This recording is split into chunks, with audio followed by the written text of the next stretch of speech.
This is Audi's equivalent of a stormtrooper. If you don't believe me, look at the front. Look at the two little black marks above the grille here. It's a stormtrooper. Okay, right, nothing to do with Star Wars. It's called the Audi A1 Citycarver. While Chewbacca probably wouldn't fit into the A1 Citycarver anyway, Star Wars and Audi do have one thing in common, however. They're relying on the heritage of the brands and the movies to hopefully make sure you keep coming back for more. And the biggest stumbling block with this car is going to be the price. And I will explain more about that later on in the video, but let's check out the boot. I really like this little net feature here that gets to secure things, little shopping items into place, especially if you're not using bags because you're trying to be green. And under here you can store stuff, and there's no spare wheel. There are two little shopping hook holders though, so at least you can hold on to your bags should you be against the trees, and the seats go in and you get the gist. So far, okay. In the back though, Audi have done something unforgivable. The hood, that's solid. It's like, oh, don't get your fingers stuck in there, kids, because you'll never see them again. And the headroom is decent. You don't get an armrest, but you know what? Most cars like this, you don't get an armrest either, so I'll let them away with that. Legroom in the back is okay, and there's room for feet under the front and driver's seats, but if your passenger or driver are particularly tall, that's going to come right back in here, and that's not going to be pretty. The most unforgivable thing is there isn't an air vent, there isn't a USB or a USB-C port on the back. There's nothing. There's no storage areas for maps, remember maps, or iPads or anything else in the back of these seats. And for a car that's 30, I'm not telling you, that's just shocking. Shocking. Not a grab handle either. Wow, the accountants have been in. So the question you're probably wondering is, does it get any better up the front? Well, it does. Glass displays with nice colour areas. Digital instrument display, only a €200 or so option.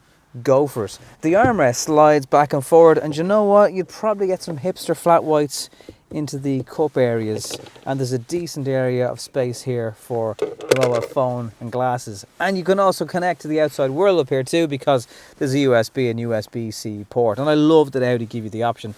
You also still have a 12 volt.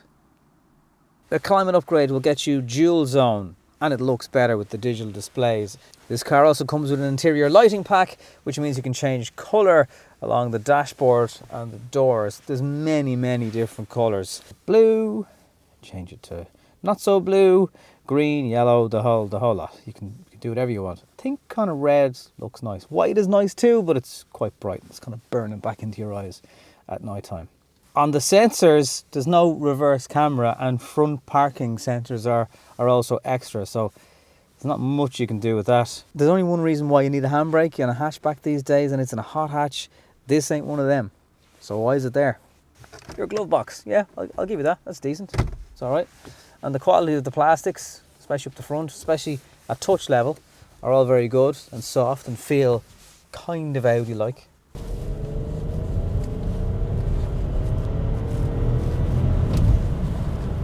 Does it sound 3-cylinder-ish? Why, yes, it does. 116 brake horsepower from a 6-speed manual gearbox in this case, and it is a car that, performance-wise, with the Citycarver clue in the name, for what you're going to be doing around town, is absolutely perfect. It's still torquey, it's still nippy, even though it's a 1 litre. It covers a lot of ground in a city environment with relatively small amounts of fuss. It's agile, tight enough handling, and this isn't an S-line, but you can do that if you really are insane, because the cost is just going to be too prohibitive as far as I'm concerned anyway. First and second gear have tons of poke. As soon as you open it up, you're on the move very quickly. It's a small, tight turning circle, so again aimed at city environments. I'm coming up to a speed ramp here now, and it handles those ramps very comfortably. There's no thud, there's no harshness from the suspension, just glides over them. Again, perfect for city centre and driving around places like Dublin and Cork and Limerick and places where they love an L speed ramp. Fuel economy, it will return about 7 litres per 100 kilometres on my driving, but you will get certainly into the sixes in that if you take it a little bit easier.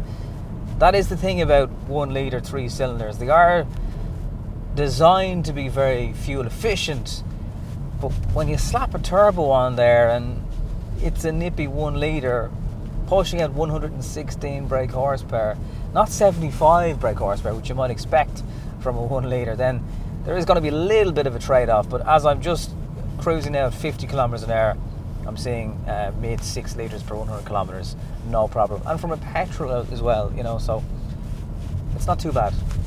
The fuel tank is smaller than normal though, so you might find yourself fueling up more often than maybe a previous car, but it's all relative. It doesn't necessarily mean it's got a hole in the tank or anything. Every time you go through the gears though, you'll be reminded of the fact that you're driving a 3-cylinder Audi. Those two things together, they just don't sound right.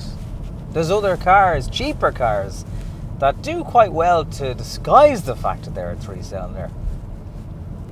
As I look at this digital display though, and look at the driver assist, the fuel economy, the fact that it's telling me when to change up to save fuel, considering that's a miserable couple of €100, just spec that on the car. Do not get needles on your instruments. Get the digital display because it's worth it every time. A little bit further into my journey now, and at 62 kilometers an hour, I'm seeing high 5 litres per 100 kilometers in 5th gear, not even using that 6. So it's clear that fuel economy will probably be better when you're driving it compared to me. And it's got enough torque I'm driving up the hills of Howth here, and in 5th gear it's dragging the car up nicely. There's no real laboured feeling from the engine whatsoever. Feedback through the steering, that's quite good. I can feel an awful lot of the road through the wheel. And the driving characteristics kind of sum up the theme of this car. It doesn't do anything wrong.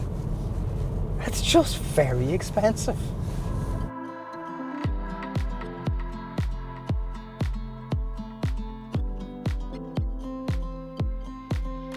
A driver assist, it's quite like lane keep assist really, but you'll feel gentle inputs from the car. Just as I steer a little bit over towards that broken white line, you can just feel it just ever so gently guiding you back in, and you'll get 2 green lights when all is well, and you'll get a red one to warn you if you're stepping over the line a little bit.